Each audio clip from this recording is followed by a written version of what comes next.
오늘은 하박국 두 번째 시간입니다. 지난주에는 하박국 선지자가 처한 그런 상황들, 남유다의 이제 지정학적인 그런 상황들 말씀드렸고, 이제 거기다 엎친 데 겹친 격으로 내부적으로는 사회 안에 폭력과 죄악이 가득, 또 분열이 가득 있었었고, 또 신앙적으로는 영적으로는 율법이 해이해지고 공의가 전혀 시행되지 않는 그런 총체적인 난국의 상황이었었다라고 말씀드렸습니다. 그래서 하박국이 하나님께 하는 질문이 있는 거죠. 하나님, 도대체 언제까지 이런 상황을 보시면서도 그냥 침묵하실 겁니까? 하나님 왜 그냥 내버려 두십니까? 라는 그런 질문을 하나님께 드렸거든요. 그리고 오늘은 그렇게 하박국이 한 그 질문에 대해서 하나님께서 대답해 주시는 내용입니다.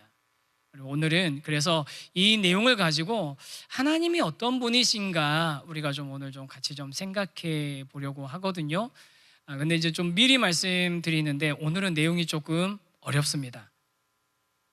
충격에 대비하시기 바랍니다. 원래 이렇게 교통사고도 충격에 대비하면 덜 다치니까 오늘 좀 충격에 대비하시면서 오늘 조금 어려운 내용이지만 근데 필요한 내용이니까 오늘 말씀을 좀 같이 좀 보면 좋겠거든요. 우리가 먼저 이제 하나님께서 대답해 주시는데 그 대답을 통해서 알 수 있는 게 뭐냐면 우리 첫 번째 주제 한번 같이 한번 읽어보겠습니다. 시작. 하나님은 계획이 있으십니다. 하나님은 계획이 다 있으신 거예요. 하박국이 하나님 도대체 언제까지 우리를 내버려 두실 겁니까? 언제까지 우리를 이렇게 모른 채 하실 겁니까? 언제까지 가만히 계실 겁니까? 라고 질문할 때 하나님께서 내가 계획이 있다 라고 말씀해 주시는 거거든요. 5절 말씀입니다. 한번 같이 한번 읽어보겠습니다. 시작. 여호와께서 이르시되 너희는 여러 나라를 보고 또 보고 놀라고 또 놀랄지어다. 너희의 생전에 내가 한 가지 일을 행할 것이라. 누가 너희에게 말할지라도 너희가 믿지 아니하리라. 하나님께서 얘기하시는 거예요. 오늘 이제 성경에는 여호와께서 말씀하시되라고 잘 친절하게 설명이 되어 있지만 실제 원어에는 모르겠면 야 너는 보고 또 보고 놀라고 또 놀랄 준비를 해라라고 말씀하시는 거예요. 근데 이렇게 하나님이 말씀하시는 이유가 하박국한테 이렇게 보고 또 보고 놀라고 놀랄 준비해라고 말씀하신 이유가 이게 하박국이 했던 질문의 내용에 포함이 됐거든요. 3절 말씀, 지난주에 봤던 1장 3절 말씀입니다. 이거 한 번 더 읽어보겠습니다. 시작. 어찌하여 내게 죄악을 보게 하시며 패역을 눈으로 보게 하시나이까. 하박국이 얘기했거든요. 하나님, 왜 내가 죄악을 보게 하시며 패역을 눈으로 보게 하십니까? 보고 또 본다는 그런 얘기들을 하잖아요. 하나님 앞에 이렇게 하소연을 하고 있으니까 하나님께서 그럼 네가 질문한 거에서 내가 정확하게 답을 해줄 테니까 보고 또 보고 그리고 그 답에 대해서 놀라고 놀랄 준비를 해라 라고 말씀을 하시는 겁니다. 근데 이제 이 부분을 점에서 제가 한 가지 하박국에 대해서 부러움을 가지면서 이제 묵상 초반에 하나 이제 부러움이 하나 생겼던 게 있었어요. 그게 뭐냐면 하박국이 하나님한테 질문을 했더니 하나님께서 바로 그 질문에 대해서 구체적으로 대답을 해주시는 거예요. 여러분 부럽지 않으십니까?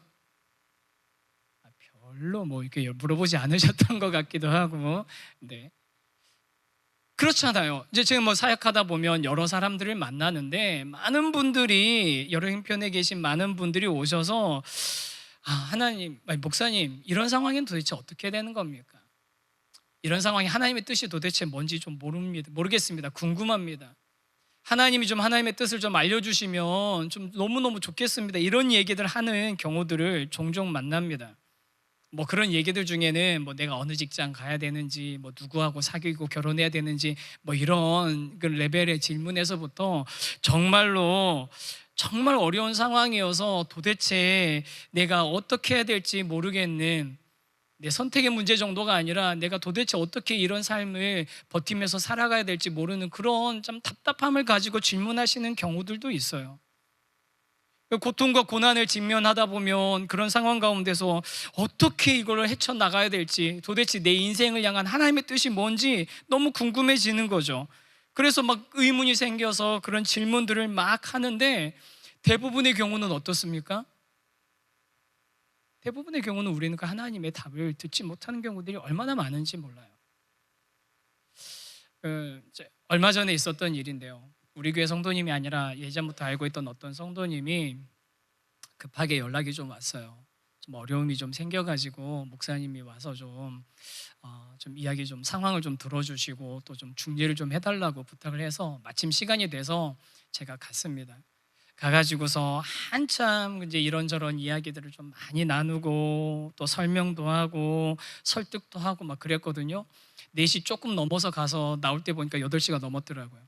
한 4시간을 넘게 이제 그 사람들 이제 그분들을 만나고 이렇게 나오는데 한참 얘기를 하고 하는데 그 중에 이제 한 분이 이제 설득되지 않고 자기도 좀 생각 좀 정리해야겠다고 잠깐 뭐 나갔다 오겠다고 한 1시간 나갔다 오시더라고요.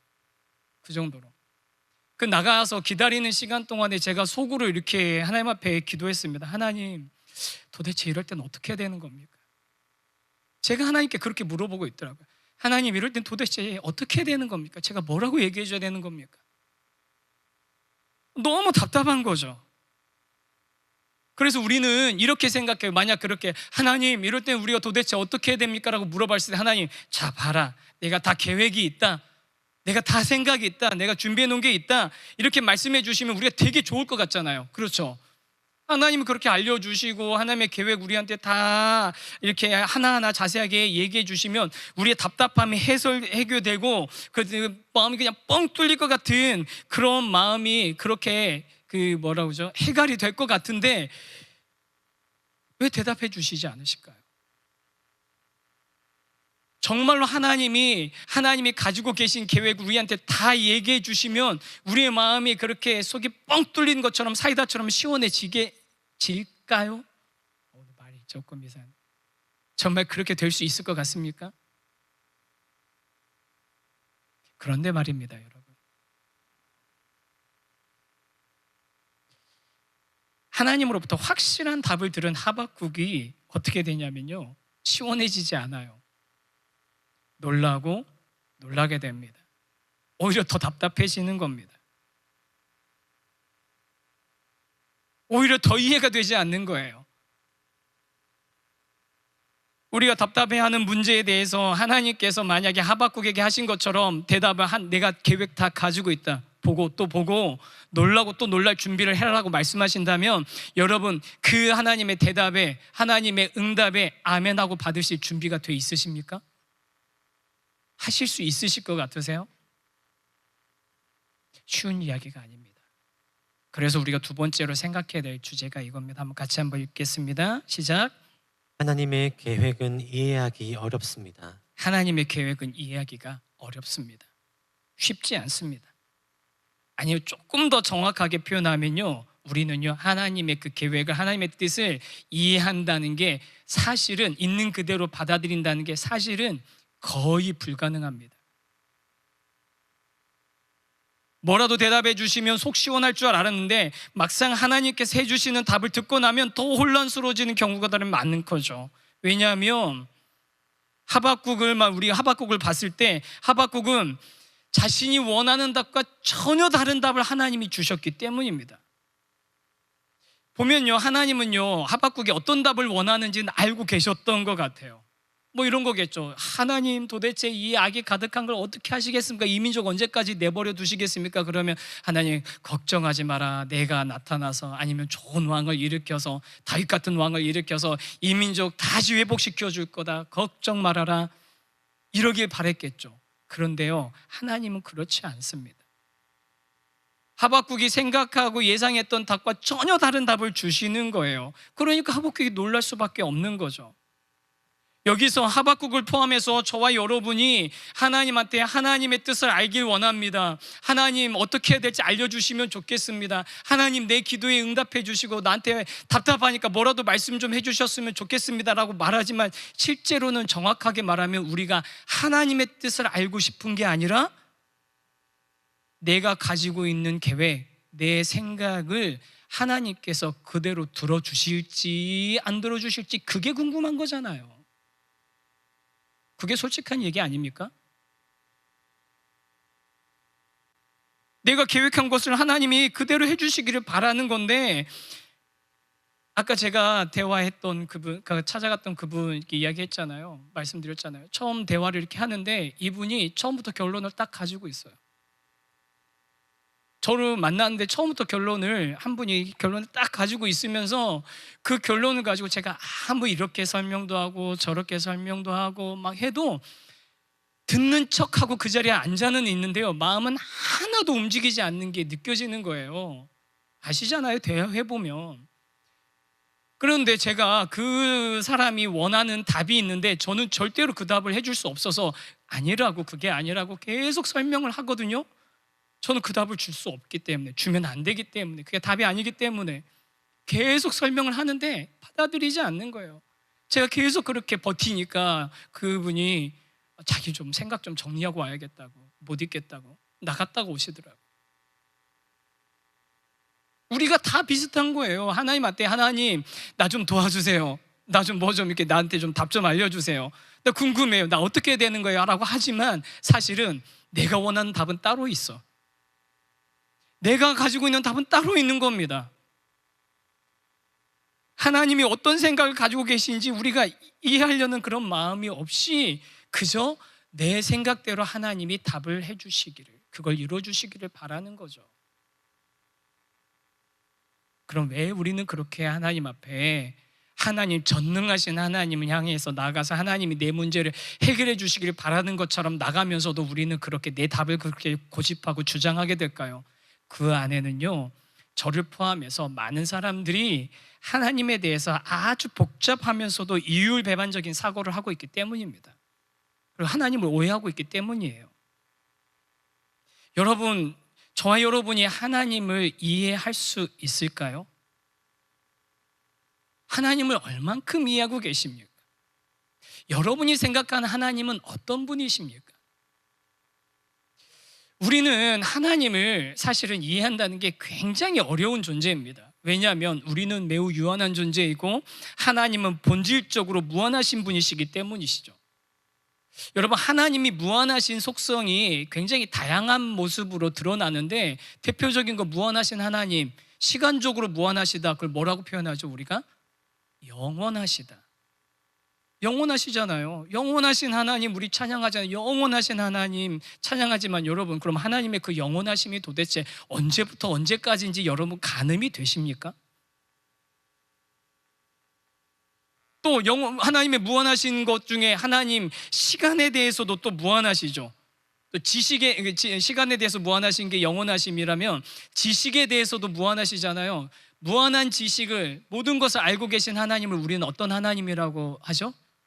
전지하신 하나님, 모든 것을 아시는 하나님이시죠. 그리고 또 능력에 대해서도 하나님 무한하십니다. 능력이 무한하신 하나님을 뭐라고 하죠? 전능하신 하나님. 그래서 저와 여러분이 전지전능하신 하나님, 영원하신 하나님, 우리가 찬양할 때 많이 고백하고 많이 이야기하는 개념 아닙니까? 그럼 정말로 영원하시고 전지전능하신 하나님을 이해하고 계십니까? 어느 정도 수준으로 이해하고 계시는 거예요, 도대체? 전능하심에 대해서 한 번만 생각해 볼까요? 여러분, 전능하신 하나님 그러면 어떤 하나님이 어떤 분이시라고 생각하시나요? 원하는 거 뚝딱 만들어내시는 분?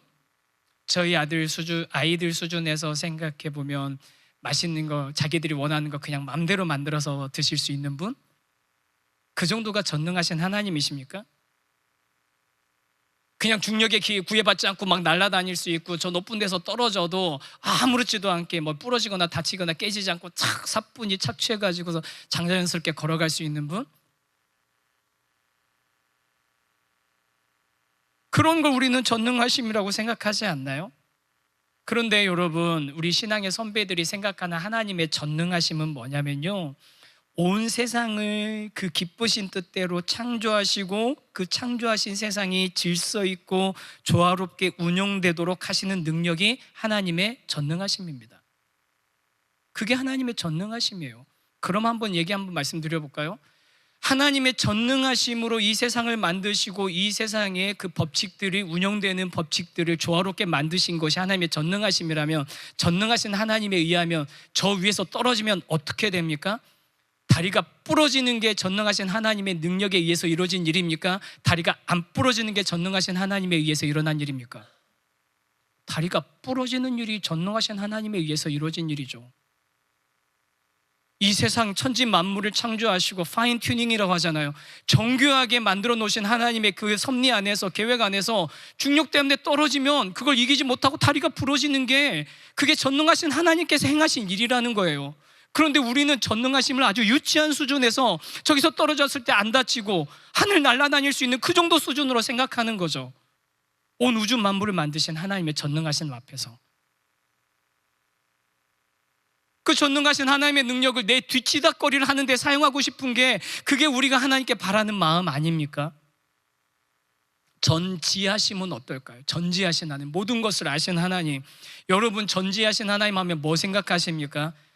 닥터 스트레인지 타임스톤 가지고 삐리리릭 돌려가지고서 나중에 일어날 일 몇만 분의 일 가정의 한 가지의 뭐 경우의 수, 이런 거 아는 게 그게 하나님의 전지하심일까요?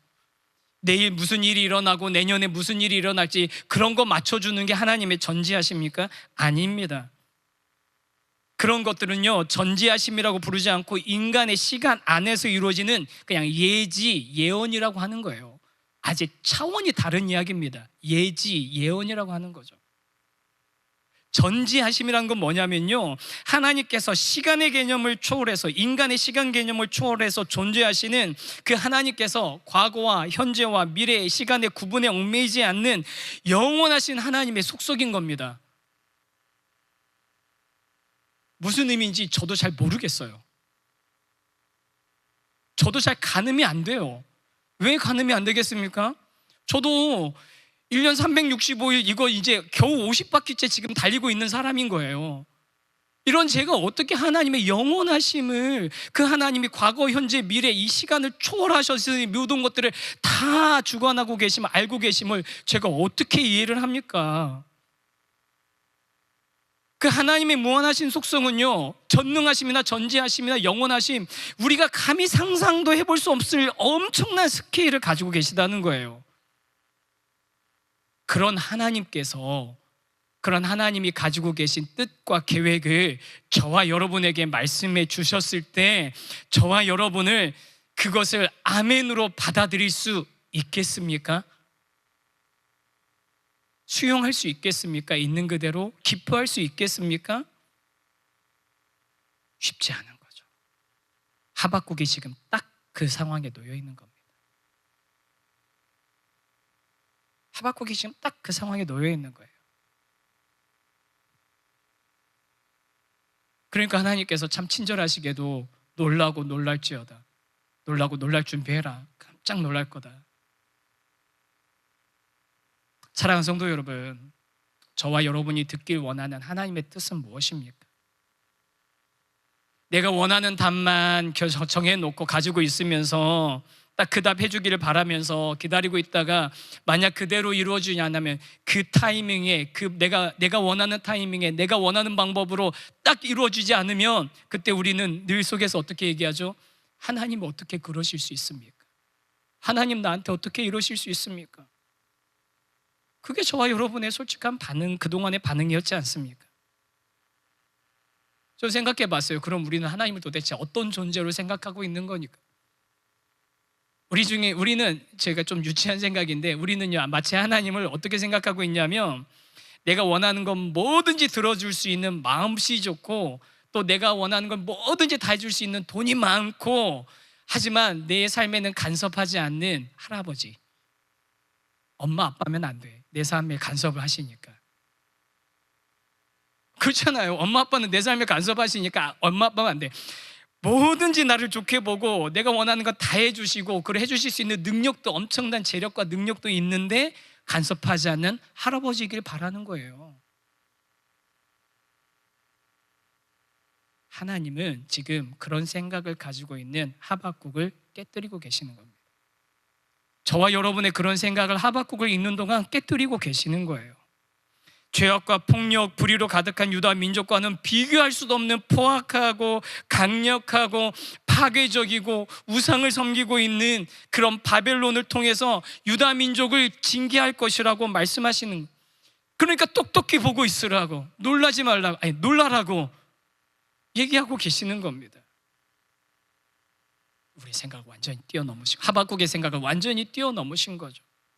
그러면 그렇게 하나님께서 우리의 생각을, 하나님의 계획을 우리가 다 이해할 수 없고 우리의 생각을 뛰어넘어서 일하시는 그런 하나님이 일하실 때 우리가 또 질문이 생길 수밖에 없어요. 또 다른 세 번째 우리 주제 한번 같이 한번 읽어보겠습니다. 시작. 선하신 하나님이 악을 사용하셔도 되는 건가요? 이 질문이 나올 수밖에 없죠. 우리는 하나님한테 이 문제를, 고통의 문제를 해결해 달라고, 부조리의 문제를 해결해 달라고 말씀을 드렸는데 하나님이 더 악한 자들을 이용해 가지고 너네를 갖다 심판하겠다고 얘기하시면 우리 속에서 저항감이 생기죠. 하나님, 선하신 하나님이신데 어떻게 그런 선하신 하나님이 악을 들어서 사용하실 수 있습니까? 여러분, 이게 굉장히 어려운 질문이지만요, 그 하나님에 대해서 우리가 생각해야 되는 아주 중요한 질문이기도 한 겁니다. 하나님께서는 전능하시고 선하신데 세상에는 악과 고통이 실제하거든요. 그렇잖아요. 선하시고 전능하신 하나님이 다스리시는데도 이 세상에 악과 고통이 실제한단 말이에요. 그럼 이 악과 고통의 문제는 도대체 어떻게 되는 거냐라고 하나님한테 질문하게 되는 거죠. 이 질문은요, 욥도 했고 시편에 있는 시편의 기자들도 했고 지금 하박국도 하고 있는 겁니다. 이런 질문을 뭐라고 하냐면, 신학적인 이야기, 용어이긴 한데 신정론이라고 합니다. 신정론. 하나님이 옳으신가? 하나님이 선하신데 왜 악은 이 땅에, 고통은 이 땅에 실존하는가? 하박국의 첫 번째 질문도 그 신정론의 질문입니다. 유다 안의 불의와 강포, 폭력에 대해서 왜 하나님이 계시다면 침묵하십니까? 하나님 계신데 왜 침묵하십니까? 그러시면 안 되는 거 아닙니까? 이거 신정론 질문이에요. 그리고 또 두 번째 질문, 하나님께서 어떻게 유다보다 더 악한 바벨론을 징계 도구로 사용하실 수 있습니까? 하나님 정의로우신 거 맞으십니까? 하나님의 정의에 대해서 심각한 질문을, 의문을 담고 있는 질문을 하게 되는 거죠. 여러분, 하나님이, 선하신 하나님이 왜 악을 허용하십니까? 악은 도대체 어떻게 시작되는 겁니까? 이런 질문들 궁금하지 않으셨어요? 아무리 생각해봐도 답이 나오지 않을 것 같은 그런 질문 아닙니까? 그래서 아까 선하신 하나님께서 악을 사용하셔도 됩니까? 라는 그런 질문을 하면 자연스럽게 거기에 파생된 질문도, 이런 질문도 하게 돼요. 그러면 세상의 모든 것을 만드신 선하시고 전능하신 하나님께서 악도 만드신 겁니까? 이 악도 하나님이 만드신 겁니까? 라고 질문하는 거죠. 여러분, 속으로만 한번 대답해 보세요. 하나님이 악도 만드셨습니까? 선하신 하나님이신데요. 그럼 그 악을 만드셨으면 그 하나님을 선하다고 말할 수 있을까요? 어려우시죠? 우리 속으로 나 그냥 말씀 그대로 그냥 잘 믿고 그냥 순종하면서 살고 싶은데 왜 자꾸 이렇게 혼란스럽고 어렵고 복잡하게 만드냐라고 생각하실 수 있는데, 여러분, 이게요, 오랜 시간 동안 우리 신앙의 선배들이 아바크, 씨름했던 주제들이에요. 그런데요, 여러분, 우리는 그런 고민들을 하지 않고 살아가고 있는 거예요. 그러니까 이런 고민 없이 하나님을 내가 원하는 대로, 내가 생각하는 대로 아주 작고 초라하고 적당한 그런 어떤 그림으로 만들어 놓고, 그렇게 오해할 만한 그 모습으로 만들어 놓고, 그 모습에서 조금만 벗어나면 튀어나온 얘기가 하나님이 어떻게 그러실 수 있어요? 라고 얘기하는 거 아니에요?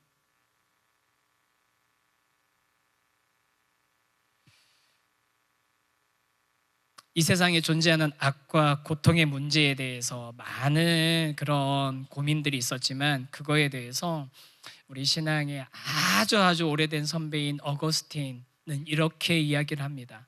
이게 뭐 완전히 다 풀어진 정답은 아니지만 이렇게 한번 읽어봤으면 좋겠는데, 한번 화면에 준비됐으니까 한번 읽어보겠습니다. 시작. 하나님은 모든 것을 좋게 만드셨다. 악은 어떤 실체가 아니라 선의 결핍이자 질서가 무너진 상태이다. 하나님이 악을 만드셨습니까? 그렇지 않습니다. 선하신 하나님의 악을 만드시지 않았습니다. 그럼 악은 뭡니까? 싫지 않은 악은 뭡니까? 선하신 하나님의 그 선의 결핍이고 그 질서가 무너진 상태입니다. 이거를 이렇게 말하면 좀 헷갈리지만 이렇게 설명해 드리면 조금 이해가 되실 거예요. 빛과 어둠에 대해서 생각해 보시면 좋겠습니다. 빛과 어둠. 여러분, 빛은 실체가 있는 물질입니까? 아닙니까? 빛은 실체가 있는 물질입니까? 아닙니까? 있죠. 실체가 있죠. 빛은 실체가 있는 물질이죠. 그럼 어둠은 실체가 있는 물질입니까? 아닙니까? 헷갈리시죠? 빛은 분명히 실체가 있지만 어둠은 실체가 없는 빛의 결핍 상태입니다. 조금 더 설명드려 볼까요? 만약에 이 공간이 완전히 다 차단이 돼 있고 빛이 차단되어 있는 상태라면 이 공간은 뭘로 가득 차 있다고 생각되죠? 우리가 어둠으로 가득 차 있다고 생각하죠. 근데 거기에 빛을 비추면 어떻게 됩니까? 어둠이 사라지고 빛이 이 공간에 차게 됩니다. 그럼 거꾸로 상황, 만약에 어둠도 빛과 똑같은 실체를 가진 물질이라면 반대의 상황이라면 똑같은 일이 일어나야 되겠죠? 반대로 이 공간 안에 빛이 가득 차 있습니다. 어둠이라는 걸 이 가운데 집어넣으면 이 가운데 이 공간이 빛이 사라지고 어두워집니까? 그렇지 않습니다. 어둠은 빛의 결핍 상태인 겁니다. 악은 하나님의 선하심의 결핍 상태인 거죠.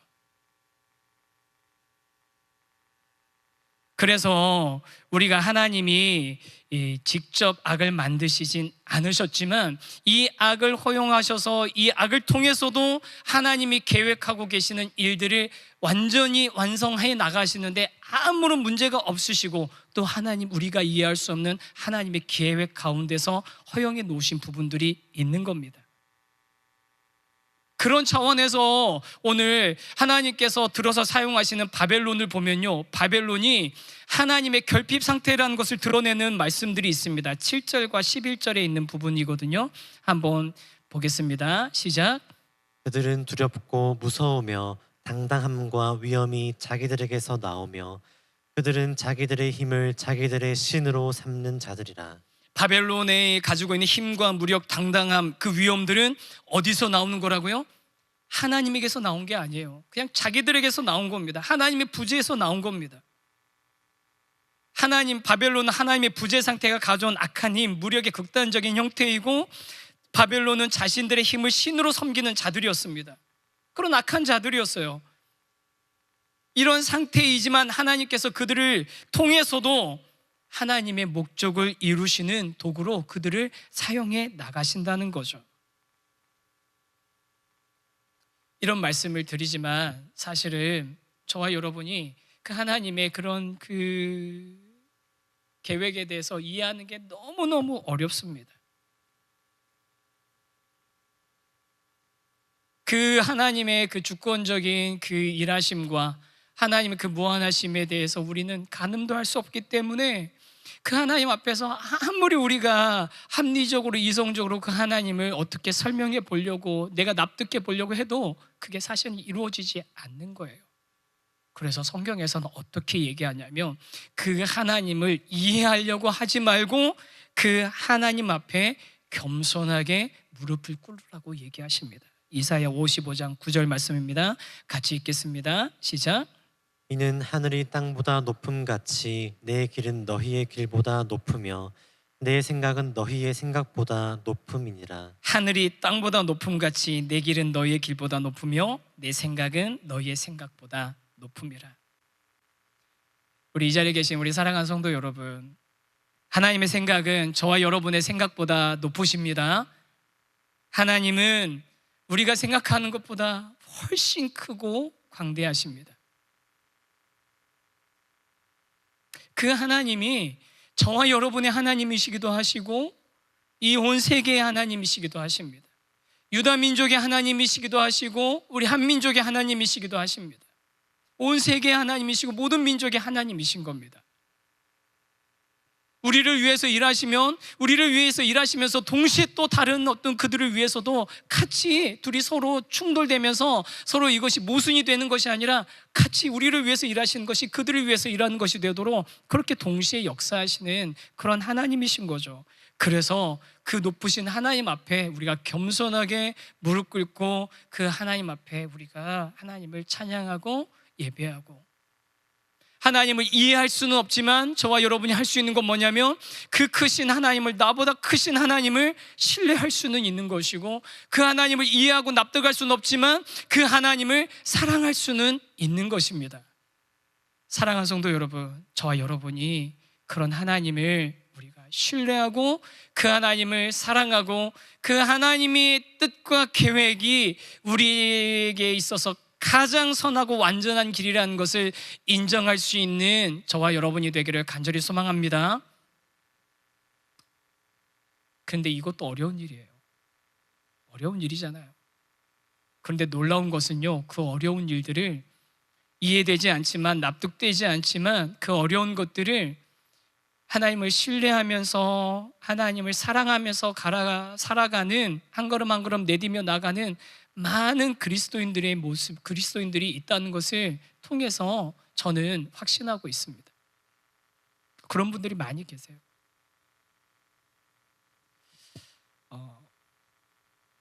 이제 지난 주중이죠. 바로 지난 주중에 있었던 일입니다. 제가 지난 주중에 좀 심적으로 좀 어려운 일들이 좀 있었거든요. 정서적으로 좀 어려운 일이었죠. 무슨 일이냐면 이전 교회에서 마지막 제자훈련 했던 팀이 있었습니다. 제자반이 있었는데 그때 막 코로나 있고 그래가지고 제대로 만나지도 못하고 뭐 온라인으로 하고 뭐 6개월 한 학기 연기했다가 하고 막 그러면서 그 어려운 상황 가운데 어렵게 제자훈련을 했어요. 그러다 보니까 참 온라인으로 줌으로 막 이렇게 하면서 그 가운데서 집중해서 하려고 다들 애를 썼고, 또 그러면서도 또 그 안에서도 은혜도 받고 하는 그런 감사한 시간이었는데, 그 중에 한 분이 유난히 오랫동안 신앙생활을 했지만, 어려서부터 오랫동안 신앙생활을 했지만 자신이 이 훈련을 통해서 하나님이 자기에게 원하는 삶이 무엇이고 또 하나님의 말씀이 어떤 뜻인지에 대해서 이제야 알 것 같다고 그런 얘기를 유난히 많이 하시는 집사님이 한 분 계셨어요. 참 너무 제가 보기에 너무 감사하고 좋았죠. 그런데 그 훈련이 끝나고 이제 일만성도 파송운동으로 교회가 흩어질 쯤이었었던 것 같아요. 그 제자반을 통해서 이제 소식을 들었는데 그 집사님이 암이 걸리셨다는 거예요. 그리고 수술도 하시고 항암 치료도 해 나가시고 그러는 중이라고, 안타까워서 전화해가지고 격려도 해드리고 위로도 해드리고 기도도 해드렸어요. 그리고 나서 한참 동안 또 뭐 연락 안 주고 받았죠. 뭐 투병 중이시고 또 전이도 됐다는 얘기 들으면서 안타까워하고, 그러다가 진짜 딱 한 번 그 사이에 불입개척한 이후에 한 번 제가 전화해서 위로해드리고 이야기 좀 나누고 또 기도해드리고 했었던, 진짜 딱 한 번 했는데, 근데 그 전주에 그 제자반의 총무였던 분께서 연락이 온 거예요. 목사님, 그 암 걸리셨던 그 집사님이 지금 좀 건강이 많이 안 좋으신 것 같아요. 그러니까 목사님 시간 되면 같이 가서 병원에 가서 좀 만나서 위로도 좀 해드리고 기도도 좀 해보면 어때요? 그러셔서 좋다고, 나 시간 16일 날 금요일 날 아침에 시간 되니까 그때 갔다 오자고 시간 이렇게 약속 좀 잡아달라고 했는데, 이분이 총무님이 막 연락을 했는데 그 하루 전날 저한테 다시 연락이 왔어요. 목사님, 그 집사님이 연락이 좀 안 되고 연결이 안 돼서 아마 좀 만나기 어려운 상황인가 봐요. 연결되면 그때 가시죠. 그래서 제가 알겠다고, 연결되면 시간 약속 잡으면 제가 어쨌든 조정할 수 있는 건 조정하면서 가겠다고 했거든요. 그리고서 이제 지난 주일을 지나고 수요일이 됐는데 아침에 카톡이 온 거예요. 목사님, 우리 총무님한테 그 집사님이 지난 주일날 돌아가셨고 화요일날 발인까지 다 끝났다고. 그러면서 우리 본인들 그 같이 훈련생들이 있었던 카톡방에다가 이렇게 글을 남겼다는 거예요. 카톡을. 아들이 아들한테 부탁해서, 제가 한번 읽어드릴게요. 몸 상태가 안 좋아서 자주 연락드리지 못해 죄송합니다. 이 글은 제가 쓰고 아들한테 엄마 소천하고 나면 카톡으로 보내라고 부탁한 글이라 지금은 벌써 제가 없을 시간이겠네요. 미리 연락드리지 못해 죄송해요. 꼭 만나보고 싶었는데 그마저도 허락되지 않네요. 하나님께 무심하시다 원망도 하면서도 이 또한 기도 응답일 수 있어 선하신 하나님을 신뢰합니다. 그동안 기도해 주셔서 감사합니다. 기도에 큰 빚을 졌으니 이번엔 제가 천국 가서 열심히 기도하겠습니다. 중간에 좀 건너뛰고 마지막에 이렇게, 하지만 우리 모두 천국에서 다시 만날 테니 제가 먼저 가 있겠습니다. 권사님, 집사님들은 이 땅에서 천국 같은 삶 누리시다가 아주 나중에 만나요. 25년 5월 어느 날 그따가 이 톡 하나 아들한테 주고, 나 장례 끝나면 우리 제자반 톡에 올려달라고 부탁하고 그러신 거예요. 이해가 안 되잖아요. 하나님의 계획이 이해가 안 되잖아요. 그런데 이해는 안 되는데, 무심하시다 싶어 원망도 되긴 했는데, 그런데 선하신 하나님 신뢰합니다. 사랑하는 성도 여러분, 우리가 하나님을 이해하는 건 어렵지만 그런 크신 하나님이시니까 저와 여러분이 하나님을 신뢰할 수는 있는 것 아니겠습니까? 그런 크신 하나님이니까 저와 여러분이 그 하나님을 사랑할 수는 있는 것 아니겠습니까? 이해할 수 없어도 그 하나님 신뢰하고 그 하나님 사랑하면서 그 하나님과 이 땅 안에서 한 걸음씩 동행해 나가는 그런 저와 여러분이 되기를 간절히 소망합니다. 내가 만들어 놓은 하나님, 그 모습이 조금이라도 어긋나면 이런 하나님 이러실 수 있냐라고 하나님한테 대드는 그런 그리스도인이 아니라, 하나님, 제가 하나님 다 알 수 없어요. 하나님 뜻 다 알 수 없고 설령 알려주신다고 해도 제가 이해할 수 없는데, 그런데 하나님, 나보다 크신 하나님, 그 광대하신 하나님, 제가 신뢰하면서 사랑하면서 가겠습니다라고 고백하시면서 함께 이 땅 가운데서 한 걸음씩 걸어갈 수 있는 저와 여러분이 되기를 간절히 소망합니다.